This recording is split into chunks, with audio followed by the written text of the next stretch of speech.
At number 4 of the Linda Page capsule wardrobe is the white Cami. Now this is a slightly more formal, more quality version of the white t-shirt. It's sleeveless, so it's typically often could be spaghetti strap or just a thin little strap. But typically it's a really good quality, slightly more formal version of the t-shirt, which you can wear. We've spoken about how you can wear that.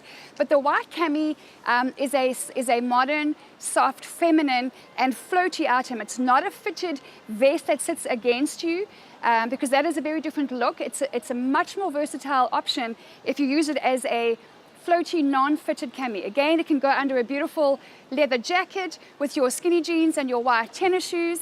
It is one of the most versatile pieces in your wardrobe, I would say. Under jackets, under your suit. It can go under your denim shirt, which is another staple, which we're going to come to in a minute.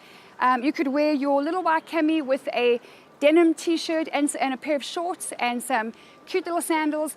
The white Cami is a feminine, modern, floaty, good quality item that creates multiple options for you in terms of casual and smart casual outfits.